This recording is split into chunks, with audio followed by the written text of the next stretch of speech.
Assalamualaikum warahmatullahi wabarakatuh. Alhamdulillah, pada kesempatan pagi ini kita dapat berjumpa kembali dalam desain materi pembelajaran bahasa dengan saya Muhammad Iman Effendi S. Nah, untuk pertemuan kali ini kita akan membahas tentang karakteristik desain pembelajaran atau sifat-sifat desain pembelajaran.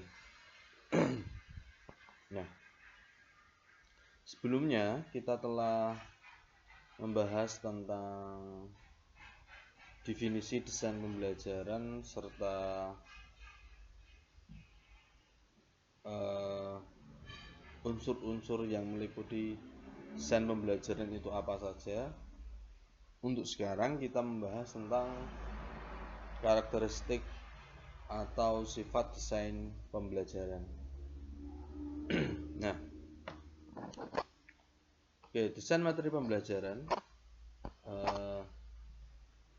intinya yang pertama adalah desain materi pembelajaran berorientasi pada siswa. Pada dasarnya, seorang desainer pembelajaran harus mempertimbangkan siswa karena mereka memiliki kemampuan yang berbeda-beda atau memiliki sifat yang berbeda-beda. Nah, selayaknya desain materi kita itu memang bertujuan atau dikhususkan untuk siswa. Jadi siswa sebagai objek, jadi kita harus menyesuaikan pada mereka. Nah, ada beberapa perbedaan antara siswa satu dengan siswa yang lain. Yang pertama adalah karakteristik umum. Nah,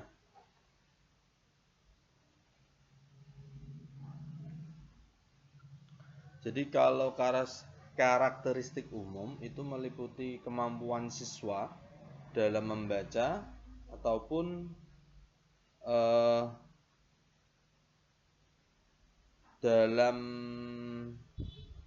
usia jenjang pendidikan itu harus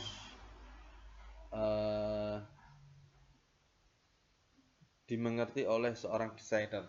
Jadi sebisa mungkin karakteristik ini harus kita ketahui. Jadi jenjang materi kita itu untuk jenjang umur berapa, desain materi kita untuk jenjang umur berapa, terus untuk klaster yang bagaimana. Nah, yang kedua, kemampuan awal atau prasyarat. Nah, jadi kemampuan ini yang dimiliki oleh siswa sebelum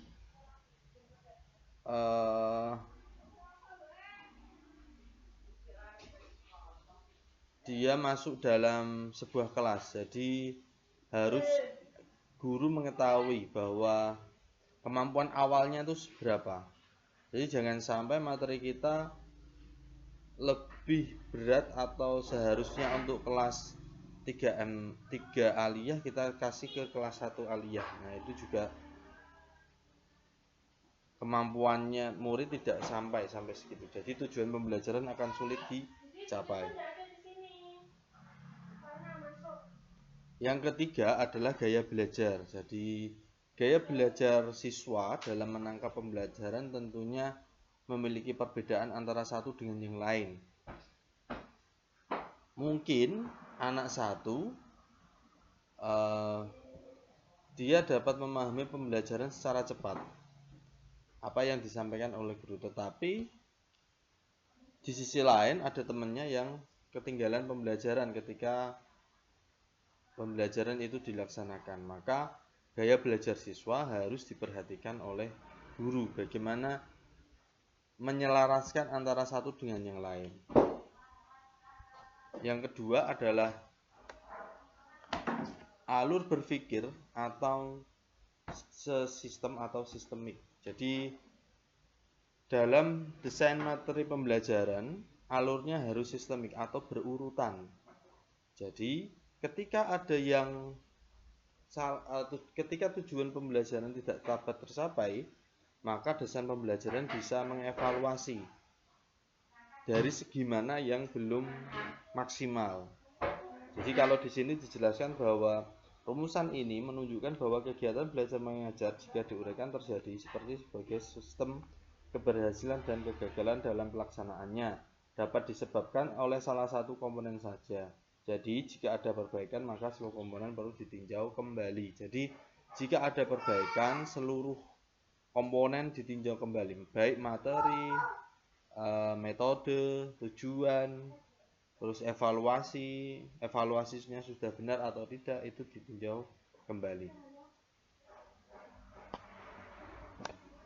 Yang ketiga, sifat desain materi pembelajaran harus bersifat empiris dan berulang. Jadi setiap model desain pembelajaran bersifat empiris. Dalam arti melalui ujian hasil kajian teori serta serangkaian uji coba yang dilakukan sebelum dipublikasikan. Nah, karena apa? Karena hal ini bertujuan bahwa desain pembelajaran yang dibuat itu dapat meningkatkan efektivitas dalam pembelajaran. Jadi desain materi pembelajaran sebelum dipublis itu sudah diuji coba dan ada kajian teorinya yang mana memang berpengaruh dengan efektivitas dalam pembelajaran. Jadi sudah barang tentu model desain pembelajaran harus disesuaikan dengan apa yang diperlukan. Mungkin itu perkuliahan kita hari ini. Jadi materinya kita hanya sifat-sifat desain pembelajaran. Untuk lebih lanjut kita bisa diskusikan di grup. Terima kasih. Wassalamualaikum warahmatullahi wabarakatuh.